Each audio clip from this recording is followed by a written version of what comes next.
손님이 없는데 30년을 버틴 가게. 그 비밀을 아십니까? 여러분 동네에도 하나쯤 있을 겁니다. 간판은 색이 바랬고 진열대에는 먼지가 쌓여있고 평일 낮에 지나가면 손님은커녕 파리 한 마리 보기 힘든 가게. 그런데 그 가게가 10년이 지나도 20년이 지나도 30년이 지나도 그 자리에 있습니다. 반면에 옆에 새로 생긴 예쁜 카페는 1년도 안 돼서 문을 닫았습니다. 이상하지 않습니까? 화려한 가게가 망하고 허름한 가게가 살아남는다. 이게 어떻게 가능한 걸까요? 저도 이게 궁금했습니다. 그래서 파헤쳐봤습니다. 그랬더니 우리가 그동안 놓치고 있던 것들이 보이기 시작했습니다. 겉모습만 보고 판단하면 얼마나 큰 착각을 하게 되는지 진짜 중요한 게 뭔지 말입니다. 만약 이걸 모르면 어떻게 될까요?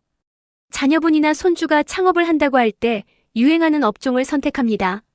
인테리어에 돈을 쏟아붓습니다. 처음에는 손님이 몰려듭니다. 그런데 1년 후, 2년 후에 어떻게 될까요? 통계를 보면 창업한 사람 100명 중 85명이 문을 닫습니다. 음식점은 더 심해서 5명 중 4명이 5년을 버티지 못합니다. 주변에서 이런 경우 보신 적 있으실 겁니다. 퇴직금 들고 치킨집 차렸다가 망한 이야기, 카페 열었다가 빚만 진 이야기. 흔한 일입니다. 그런데 왜 이런 일이 반복될까요? 겉으로 보이는 것만 보고 속에 있는 원리를 모르기 때문입니다. 솔직히 말씀드리겠습니다. 저도 예전에는 철물점 같은 가게를 보면서 저렇게 해서 어떻게 먹고 살지 생각했습니다. 손님도 없는데 망하기 직전인가 보다 그랬습니다. 그런데 완전히 틀렸습니다. 여러분도 혹시 비슷한 생각하신 적 있으신가요? 아니면 자녀분이 장사를 시작하겠다고 할 때 뭘 조언해줘야 할지 막막하신 적 있으신가요? 요즘 세상이 많이 바뀌어서 우리가 아는 것들이 통할지 자신이 없으실 수도 있습니다. 그런데요, 오늘 이 영상을 끝까지 보시면 알게 되실 겁니다. 우리가 살아오면서 배운 것들, 부모님한테 들은 것들이 틀리지 않았다는 걸요. 오히려 세상이 아무리 변해도 변하지 않는 진짜 원칙이라는 걸요. 이 영상에 그 답이 있습니다. 30년 철물점의 비밀 속에 장사의 본질, 아니 인생의 본질이 담겨 있습니다. 절대 손해보지 마십시오. 끝까지 보시면 분명 도움이 될 겁니다. 저도 여러분과 같은 고민을 하는 사람입니다. 자녀에게 뭘 알려줘야 할지, 세상이 바뀌어도 통하는 원칙이 뭔지 고민합니다. 그래서 이런 이야기를 찾아보고 정리해서 나누는 겁니다. 같은 고민을 하시는 분들께 도움이 되면 좋겠습니다. 앞으로도 이런 이야기 계속 전해드릴 테니까 관심 있으시면 구독 눌러주시면 감사하겠습니다. 자, 이제 본격적으로 시작해보겠습니다. 여러분 동네에도 오래된 철물점 하나쯤은 있으실 겁니다. 아니면 예전에 있었던 기억이 나실 수도 있고요. 저희 동네에도 있습니다. 30년 넘게 같은 자리를 지키고 있는 철물점이요. 간판은 언제 달았는지 모를 정도로 낡았고 가게 안은 물건들이 빼곡하게 쌓여 있어서 좀 어수선해 보이기도 합니다. 그런데 말입니다. 이 가게 사장님은 형편이 꽤 괜찮습니다. 집도 넓은 데 사시고 자녀분들 뒷바라지도 다 잘하셨고 손주들한테 용돈도 넉넉하게 주십니다. 도대체 어디서 돈이 나오는 걸까요? 오늘은 그 비밀을 5가지로 나눠서 말씀드리겠습니다. 첫 번째 비밀입니다. 물건이 썩지 않는다는 것의 가치입니다. 장사를 해보신 분들은 아실 겁니다. 재고라는 게 얼마나 무서운지를요. 안 팔리면 창고에 쌓이고 쌓인 물건은 결국 처분해야 합니다. 그것도 헐값에요. 식당을 하시는 분들은 더 심합니다. 오늘 안 팔린 재료는 내일 버려야 합니다. 싱싱할 때 팔아야 제값을 받는데 하루만 지나도 시들시들해집니다. 옷가게도 마찬가지입니다. 시즌이 지나면 반값에라도 처분해야 합니다. 그래서 보통 장사에서는 물건이 빨리빨리 팔려나가는 게 중요합니다. 이걸 회전율이라고 하는데요. 물건이 얼마나 빨리 돌아가느냐를 말합니다. 그런데 철물점은 다릅니다. 철물점에서 파는 물건들을 생각해보세요. 못나사, 볼트, 너트, 파이프, 공구 같은 것들입니다. 이 물건들의 공통점이 뭘까요? 썩지 않습니다. 상하지 않습니다. 사장님이 10년 전에 들여놓은 못이 있다고 해봅시다. 창고 한쪽에 처박혀 있었습니다. 10년 동안 아무도 안 샀습니다. 그런데 이 못이 망가졌을까요? 아닙니다. 녹슬지만 않았다면 10년 전이나 지금이나 똑같습니다. 여기서 재미있는 일이 생깁니다. 10년 전에 이 못을 개당 100원에 샀다고 해봅시다. 그런데 지금 같은 못을 새로 사려면 얼마일까요? 500원입니다. 그동안 원자재 가격이 올랐기 때문입니다. 철값이 오르고 운송비가 오르고 인건비가 오르고 모든 게 올랐습니다. 그러면 사장님은 10년 전에 100원에 산 못을 지금 400원에 팔 수 있습니다. 시중 가격보다는 싸게 파는 거니까 손님도 좋고 사장님도 엄청난 이익입니다. 그냥 창고에 넣어뒀을 뿐인데 돈이 불어난 겁니다. 이게 바로 우리 부모님 세대가 늘 하시던 말씀과 같습니다. 물건 값은 오르기만 한다. 그래서 쓸만한 물건은 미리 사두는 게 좋다. 이 말씀 많이 들어보셨죠? 이게 그냥 하는 소리가 아니었습니다. 경제학에서는 이걸 인플레이션 헤지라고 부릅니다. 인플레이션은 물가가 오르는 현상이고 헤지는 위험을 피한다는 뜻입니다. 물가가 올라도 손해보지 않도록 미리 대비한다는 의미입니다. 물가가 오르면 현금의 가치는 떨어집니다. 10년 전에 10,000원으로 살 수 있던 것들이 지금은 못 삽니다. 돈의 가치가 줄어든 겁니다. 그런데 실제로 손에 잡히는 물건, 이걸 현물자산이라고 하는데요. 이런 물건들의 가치는 오히려 올라갑니다. 철물점의 재고가 바로 이런 역할을 합니다. 철, 구리, 스테인리스 같은 금속으로 만든 물건들은 시간이 지나도 가치가 유지되거나 올라갑니다. 금 이야기를 해볼까요? 사람들이 금을 왜 살까요? 금은 이자를 주지 않습니다. 은행에 맡기면 이자라도 받는데 금은 그냥 금고에 넣어두는 겁니다. 그런데도 사람들이 금을 사는 이유는 경제가 불안하거나 물가가 오르면 금값이 오르기 때문입니다. 철물점의 못과 나사도 마찬가지입니다. 작은 금속 조각들이지만 이것들이 모이면 하나의 현물 자산 창고가 됩니다. 게다가 보관 비용이 거의 안 듭니다. 냉장고가 필요한 것도 아니고 특별히 관리할 것도 없습니다. 그냥 선반에 올려두면 됩니다. 다른 업종과 비교해보면 차이가 확 느껴집니다. 식당은 재료가 며칠 만에 상합니다. 옷가게는 시즌이 지나면 세일해야 합니다. 전자제품은 새 모델이 나오면 옛날 것은 가격이 뚝 떨어집니다. 하지만 10년 전에 만든 못과 오늘 만든 못은 똑같습니다. 시간이 적이 아니라 아군이 되어주는 몇 안 되는 업종이 바로 철물점입니다. 손님이 많지 않아도 괜찮은 이유가 여기 있습니다. 재고가 썩지 않으니까 급하게 팔 필요가 없습니다. 오히려 기다리면 기다릴수록 이득인 경우도 있습니다.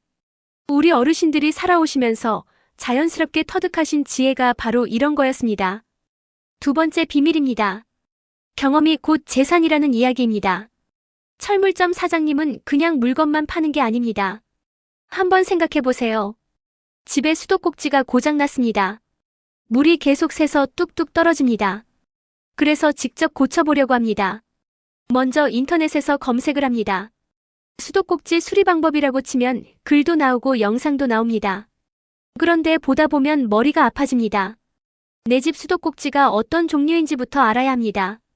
규격이 뭔지도 알아야 합니다. 15mm인지 20mm인지 솔직히 잘 모르겠습니다.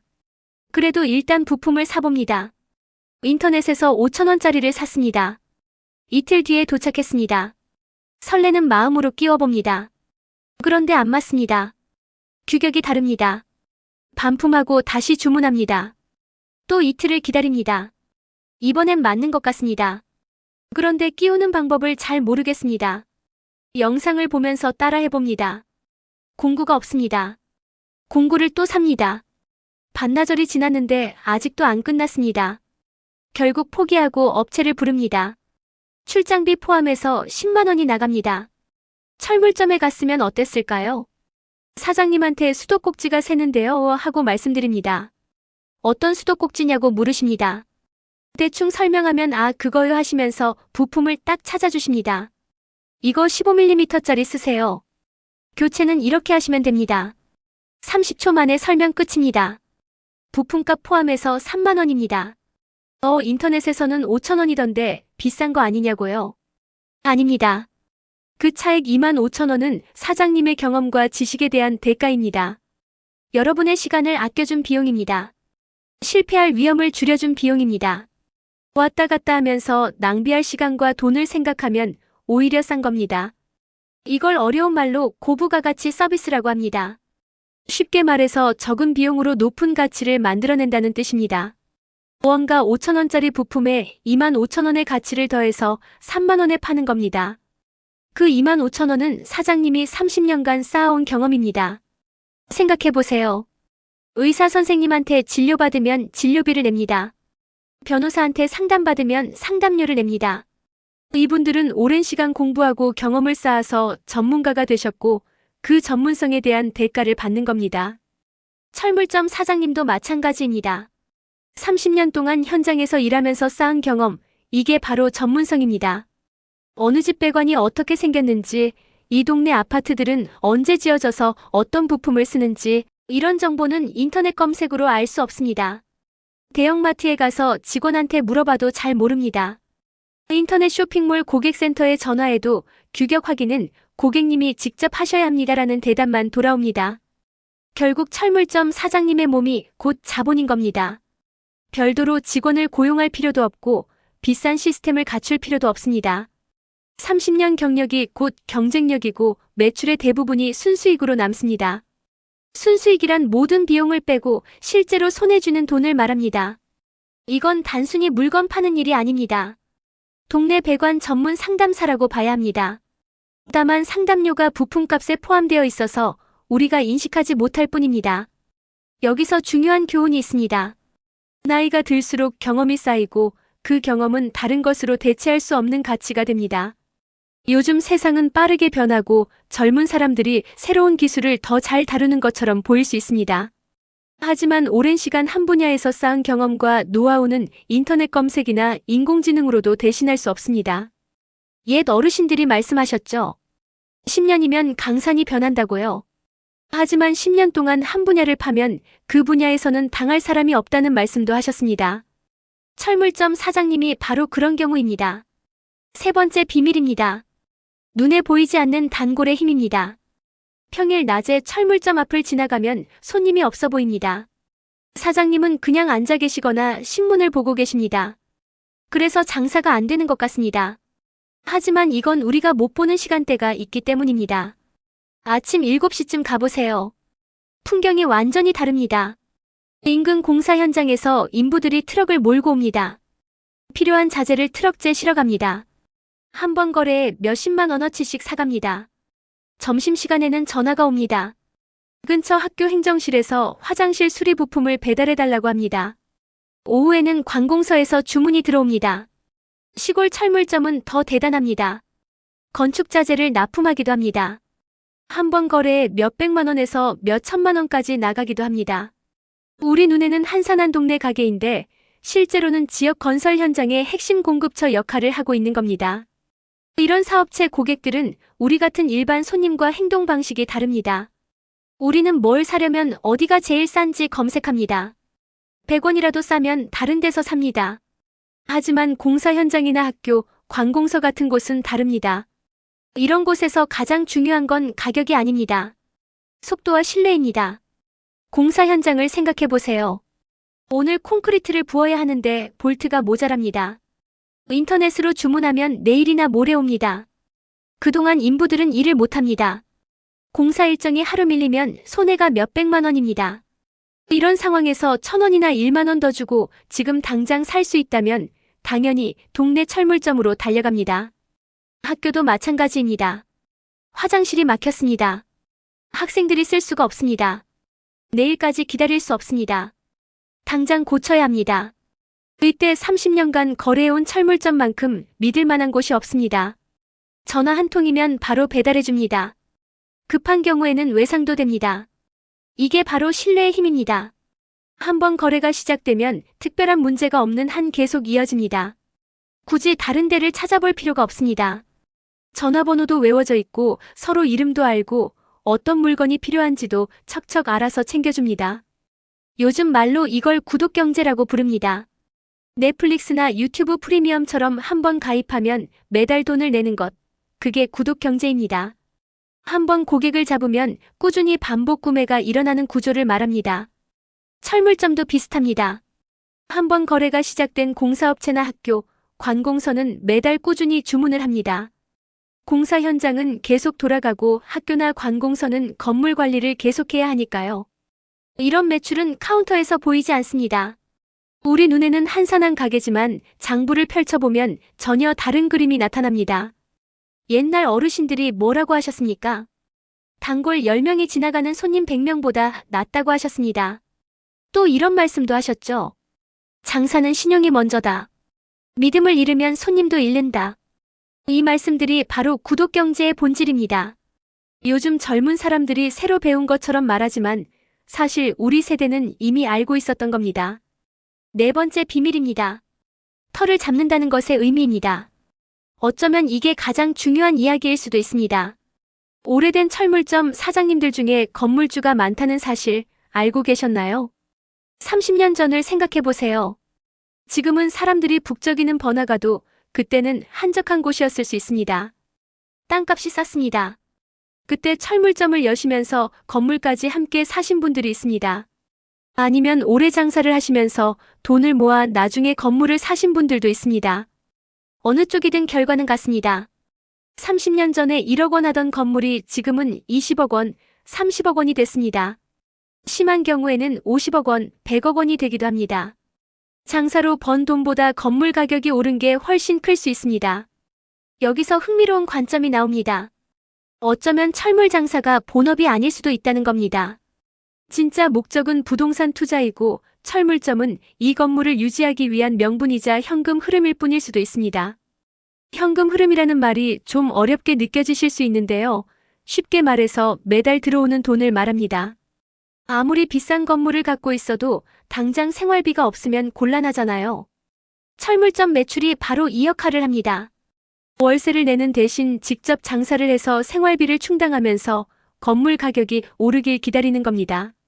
맥도날드라는 햄버거 가게 아시죠? 전 세계 어디에나 있는 그 가게예요.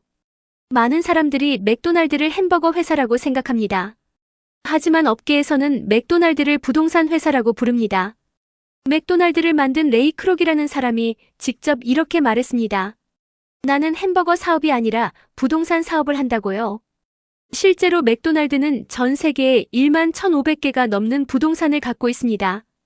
이 부동산의 가치만 45조 원이 넘습니다.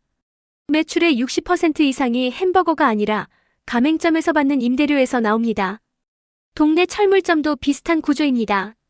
도심의 1층 가게 자리, 이런 입지는 금싸라기 땅입니다. 물류 창고로 써도 되고 편의점에 임대해도 됩니다. 하지만 철물점으로 직접 장사하면 매달 현금 흐름을 만들면서 동시에 땅값이 오르길 기다릴 수 있습니다. 두 마리 토끼를 잡는 겁니다. 세금 측면에서도 유리합니다. 건물을 그냥 비워두면 재산세 부담이 큽니다. 하지만 사업장으로 쓰면 각종 비용을 경비로 처리할 수 있습니다. 경비 처리란 사업에 쓴 돈을 세금 계산에서 빼주는 걸 말합니다. 전기세, 수도세, 물건 살 때 쓴 돈, 이런 것들을 다 경비로 처리하면 세금 부담이 줄어듭니다. 겉으로는 소박한 장사 같지만 속으로는 정교한 절세 전략이 돌아가고 있을 수도 있습니다. 옛 어르신들이 뭐라고 하셨습니까? 장사는 터가 절반이라고 하셨습니다. 좋은 자리를 잡는 게 제일 중요하다고 하셨습니다. 인테리어에 돈 쓰지 말고 자리에 투자하라고 하셨습니다. 이 말씀이 얼마나 옳았는지 지금 와서 보면 확실히 알 수 있습니다. 다섯 번째 비밀입니다. 유행을 따르지 않는 사람들입니다. 여러분 동네에서 최근 몇 년간 유행했다가 사라진 가게들 뭐가 있었나요? 한번 떠올려 보세요. 몇 년 전에는 탕후루 가게가 엄청 생겼습니다. 설탕에 과일을 입힌 간식이죠. 한창일 때는 한 골목에 두세 개씩 있었습니다. 젊은 사람들이 줄을 서서 사 먹었습니다. 그런데 지금 어떻습니까? 대부분 문을 닫았습니다. 그전에는 대만 카스테라가 유행했습니다. 크로플도 유행했고 흑당 버블티도 유행했습니다. 유행할 때는 우후죽순 생기다가 유행이 지나면 쏙 사라집니다. 이런 가게들의 문제가 뭘까요? 유행에 의존한다는 겁니다. 유행이란 게 뭡니까? 잠깐 반짝하다가 지나가는 겁니다. 작년에 좋아하던 걸 올해는 시시하게 느낍니다. 유행을 따르는 장사는 처음에는 잘 됩니다. 사람들이 몰려오니까요. 하지만 유행이 지나면 손님이 뚝 끊깁니다.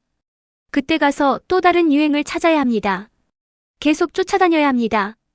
지치는 장사입니다. 게다가 경쟁도 심합니다.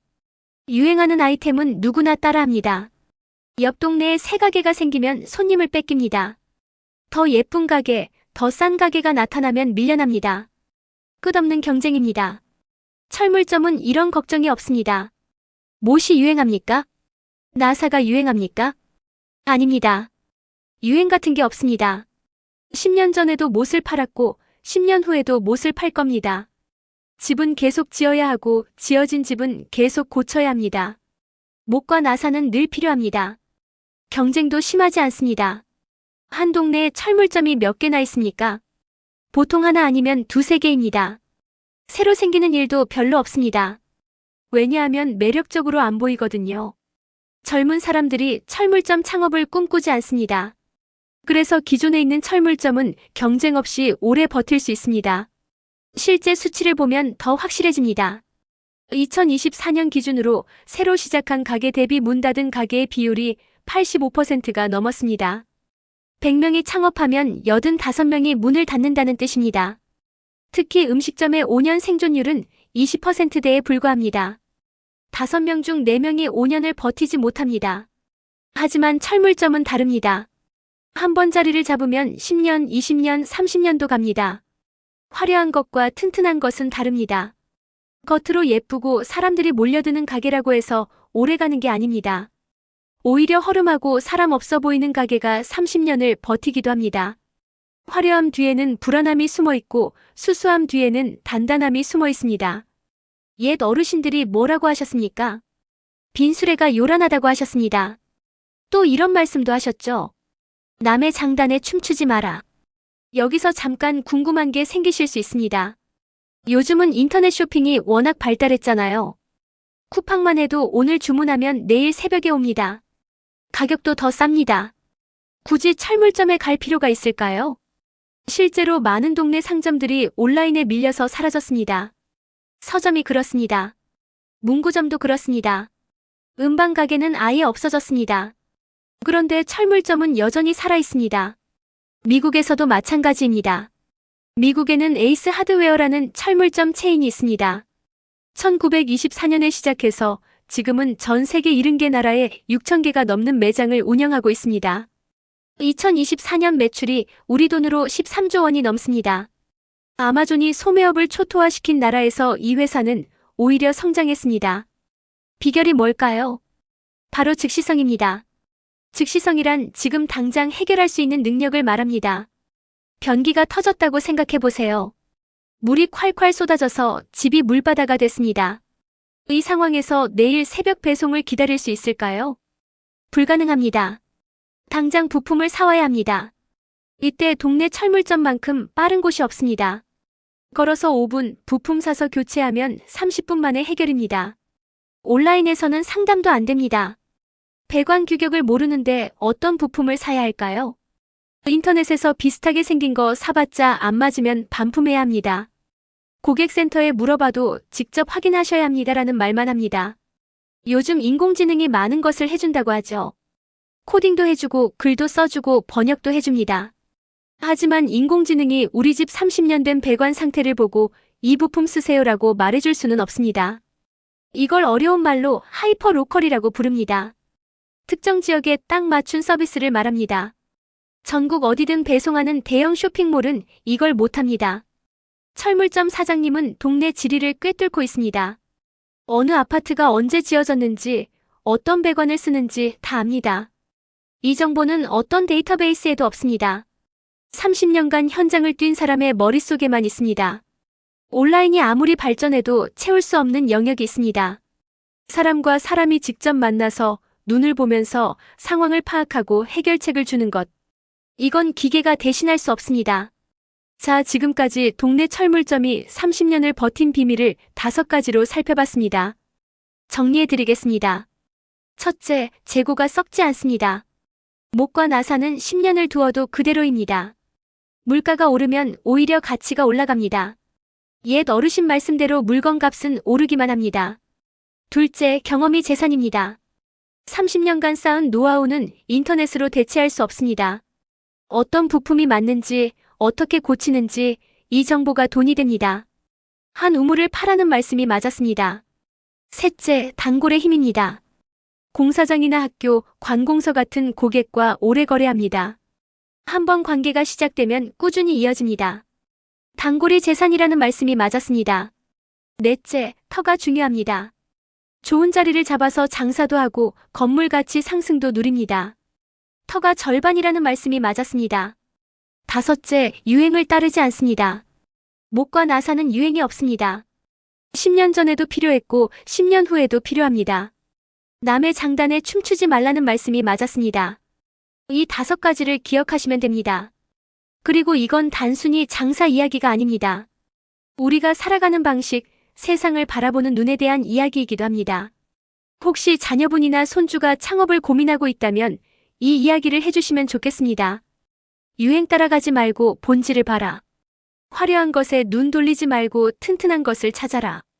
당장 돈이 안 되더라도 오래 갈 수 있는 것을 해라.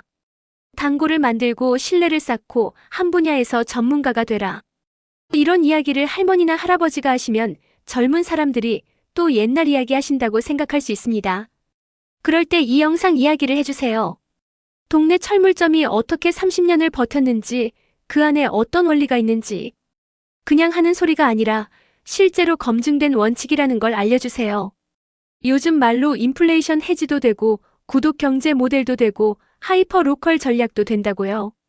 우리가 알고 있는 것을 젊은 세대에게 전할 때 단순히 옛날 이야기로 들리지 않고 실제로 도움이 되는 조언으로 받아들여지면 좋겠습니다.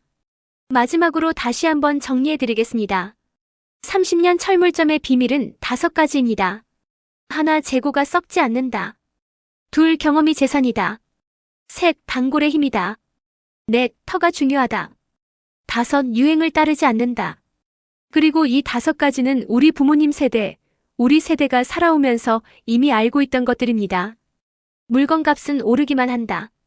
한 우물을 팔아. 단골이 재산이다. 터가 절반이다. 빈 수레가 요란하다. 겉모습에 속지 마세요. 화려해 보여도 불안한 것이 있고 수수해 보여도 단단한 것이 있습니다. 중요한 건 본질입니다. 우리가 살아오면서 배운 것들이 틀리지 않았습니다. 자신감을 가지셔도 됩니다. 그리고 이 지혜를 젊은 세대에게 전해주세요. 오늘 영상이 도움이 되셨으면 좋겠습니다. 앞으로도 이런 이야기, 겉으로 보이는 것 너머에 있는 진짜 원리에 대한 이야기를 계속 전해드리겠습니다. 다음 영상에서 또 뵙겠습니다. 시청해주셔서 감사합니다.